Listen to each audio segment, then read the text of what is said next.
I just hope my death makes more sense than my life. Well, looks like Arthur didn't get what he wanted. It's alright, Arthur. We didn't get what we wanted either.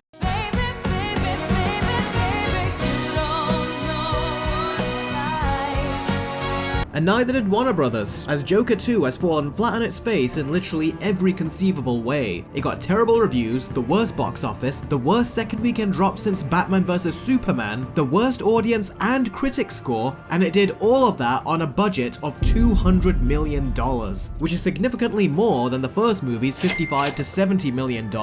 You better enjoy those sounds, Warner Brothers, because that is the closest to ka-ching this movie is ever gonna get. With all that said, we all know who the winner of this versus battle is going to be, but what I want to talk about is why this movie has gotten such a terrible reception, and most importantly of all, how it compares to the first film. So in this video, we are going to kick Arthur while he's down and see what went wrong.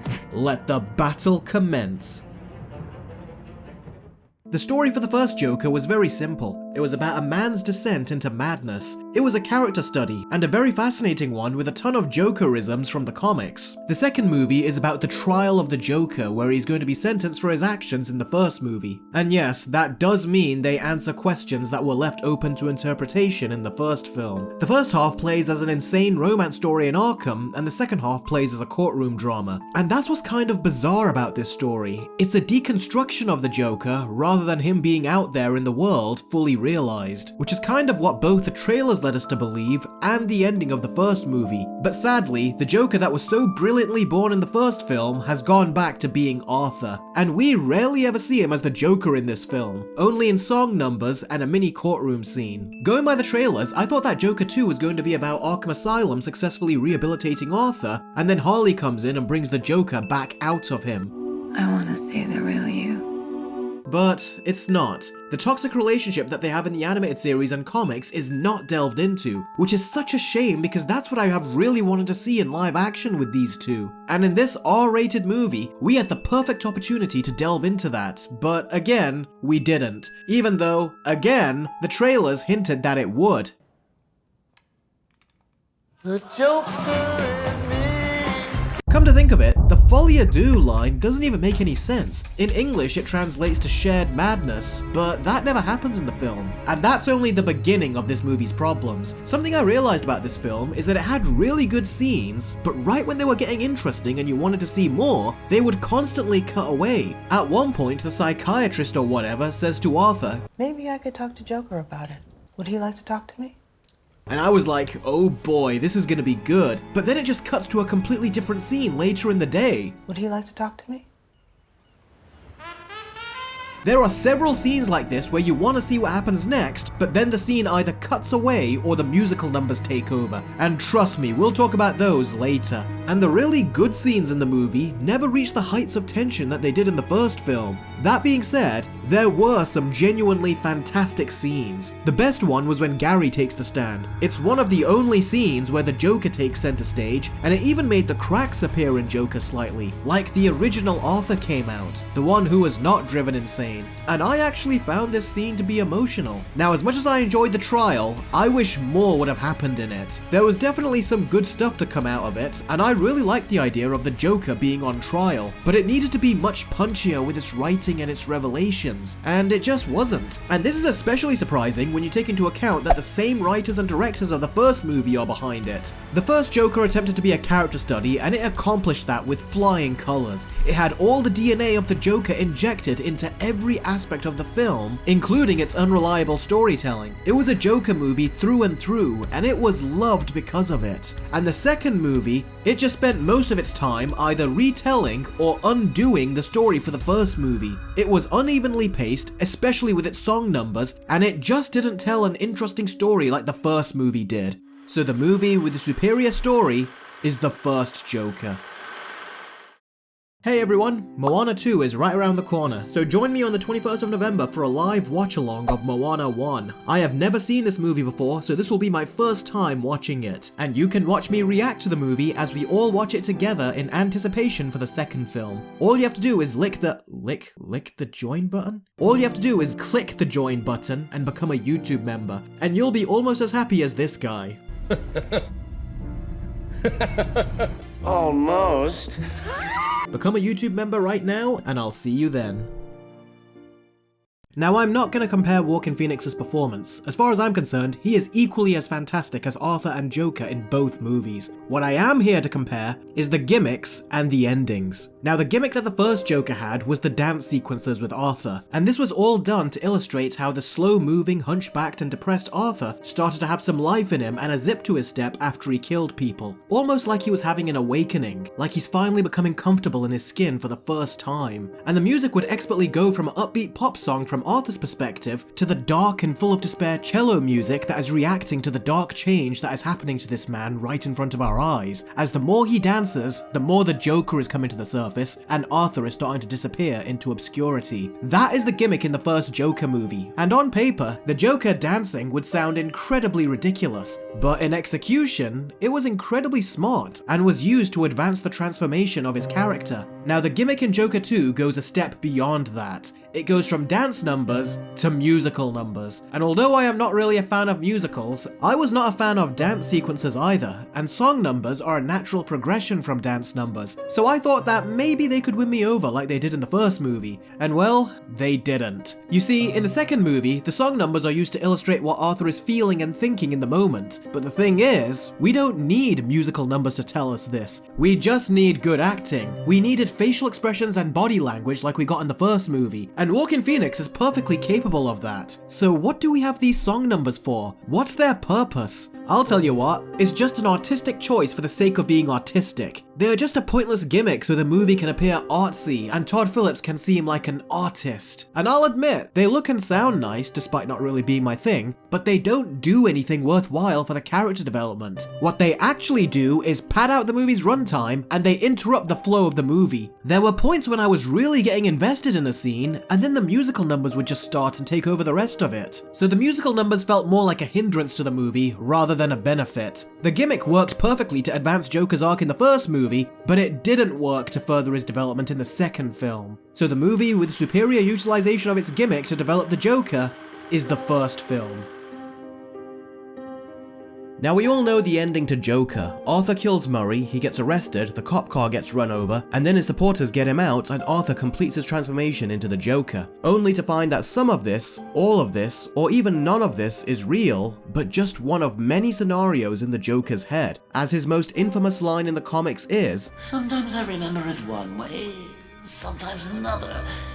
If I'm going to have a past, I prefer it to be multiple choice." This is not only perfectly in keeping with the character and his origins in the comics, but also with other adaptations of the Joker, both in live action and animation. And the ending was one of Joker's biggest assets and what really made it stand out and celebrated. And then we have Joker 2, which seems to have garnered most of its critiques because of its ending. Now, how I saw it is that there are two endings for Joker Folie Deux. One ending for Joker and one ending for Arthur. The Joker ending I surprisingly hated and liked. Now, I 100% see the problems with it. Saying that this is not really the Joker is bullshit, and spits in the face of anyone who came to see this Joker movie. And there were certainly a million other ways they could have gone. But having liked the character of Arthur Fleck, I thought this was bizarrely a relief. It was a twist and not one that I or anyone expected, but Joaquin Phoenix's performance and the complete vulnerability on Arthur's face, all I can say is, if you really felt for Arthur in that first movie, and even what happens to him in this movie, I thought this was so tragic to see, and a small part of me actually liked it. But then you get the ending for Arthur, and I thought it sucked. There was this theory that was floating around during the release of the first movie where people wondered, what if Arthur is not the Joker, but a guy that inspires the real Joker down the line? And that was a fun, but simultaneously kind of ridiculous theory. We never thought they would actually do it, because that is exactly what the movie does. Arthur gets stabbed to death by a random prisoner, and the person who stabs him is then blurred out in the background as he carves a smile into his face, a la Heath Ledger's Joker. And with that, Arthur dies, and the movie is over. And that was such a terrible way to end the film. And I don't know what Todd Phillips was thinking when he wrote that shitty ending. It felt like it was his way of telling the studio and us that he's done. And that's why he did it, rather than because it was a good ending. And these two endings is the main reason why people are so infuriated with the movie. Whereas the ending of the first film sparked such great conversations as to what was real and what was in Joker's head, the second movie ends in a way that sparks no conversation other than how crap the ending was. And Todd Phillips never test screened the movie in fear that the ending would get leaked. In spite of that though, he also wanted the movie to get the Venice Film Festival treatment like the first Joker did a month before it released worldwide. And not surprisingly, the ending got leaked, and everyone was pissed when they found out. And those of us who avoided the leak also got pissed off with the ending when we saw the actual movie. So yeah, do I need to say more? The movie with the superior ending is the first Joker. When I was writing this versus video, I just felt down. Like, this is not what I thought I would be doing. I loved the first movie, and I thought the second film at best would have been as good, or at the very least, just plain good. But it's neither. The first Joker was about the fall of Arthur and the rise of Joker, and the second movie is about the fall of Joker and the rise of Arthur, only for him to fall at the end. And the movie never let us in on that factoid during its marketing. It instead led us to believe that we were going to get the next level of Joker. As in, the Joker was born at the end of the first movie, and now him and Harley are going to take over the city and screw shit up. Because I got this sneaking suspicion that we're not giving the people what they want. It's okay, baby. Let's give the people what they want. But they didn't give us what we want. This isn't even a real audience. This was just a song number that was playing in his head. How dare they even include these scenes in the marketing? It was so misleading and led us to believe that we were going to get a completely different movie. But instead, we got the movie that Joaquin Phoenix wanted because apparently he dreamed it one night. I wish I was f***ing joking. What surprises me though is that the stupid critics were insulting the first movie, saying that it was irresponsible. And well, this movie does exactly what they wanted. So why aren't they praising the movie now? Although I question why Todd Phillips tried to cater towards that audience in the first place, because it does feel like he wanted to satisfy them this time and didn't give a shit what the rest of his loyal audience thought. And well, all I have to say to that is, the critics didn't make that first movie reach $1 billion, Todd. And there were no crimes that happened as a result of that movie, so I think it's pretty clear that people understood the movie correctly. Now, I didn't hate this movie. I hated the ending, but the movie itself, I was intrigued with some of it, and I was really drawn to its cinematography, enough to see where it was going, and I was never bored like other people seem to be. I was just waiting for something big to happen. But then we got to the end and saw what it was all leading to, and my intrigue completely vanished. A part of me felt like Todd Phillips wanted to disown and distance himself from what he was trying to say in the first movie, and when you look at the Rotten Tomato, IMDb ratings, and even Cinema Score, it seems like he disowned his audience as well, as everyone turned on this movie. And well, Todd Phillips has no one to blame but himself. If you are a fan of Joker, the ending will disappoint you. If you like the character of Arthur Fleck, then this movie will disappoint you as well. So who is this movie for? It's time for the scores. My admiration for the first movie is not affected by the sequel. It's clear that Todd Phillips was in a very different state of mind when he wrote and directed the first movie. So the first Joker still gets a 10 out of 10. And Joker 2, the acting was fantastic, the directing was impeccable, the cinematography was beautiful, Joaquin Phoenix was still just as great as Arthur and Joker, and seriously, I can't stress enough how amazing the filmmaking is in this movie. Even the very long one-shot opening sequence was beautifully done. The filmmaking on display here is so amazing that it needs to be studied, especially by other superhero properties that keep looking to green screens. But audiences came to see a Joker movie. The character should at least be able to say that he is the Joker. But when he can't even say that, what the heck did you think was going to happen? And why didn't anyone at Warner Brothers tell Todd Phillips that he can't do that? You know, I'm surprised they didn't get done for false advertising, because that's exactly what this is. Because this movie undoes everything the first movie does and even says that that is bullshit. That's two movies that are called Joker that are not about the Joker. On top of that, all the problems with the story, the missed opportunities, the terrible endings, it all brought the score down to a 4 out of 10. Like I said, there were good things in the movie. I originally gave it a low 6, but the more I thought about it, and as I was writing this video, my score went down to a 5, and then finally to a 4. And I wouldn't be surprised if it goes down again in the future. But Warner Brothers ended up spending $200 million on a Joker movie where the Joker says that he was never the Joker. Yes, money well spent. In the end, the careers for these 3 people are damaged. Gaga for having continuous flops, Phoenix for having a reputation of leaving multiple projects, and Todd Phillips for making another terrible sequel.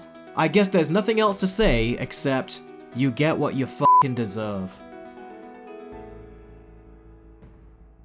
Hey everyone, thank you for watching this video, I really appreciate it. If you liked it, you can leave a like, you can subscribe for more, you can support me on Patreon if you want to get access to these videos early, and of course, let me know what you think of these 2 Joker movies, which one you prefer and why. Thank you to my incredible patrons who support the channel and keep it going, and remember to click that join button and become a YouTube member if you want to see me watch Moana for the first time. This will also give you access to trailer reactions as well as all future watch-alongs. Thank you all for watching, look after yourselves, and I will see all of you next time. Take care.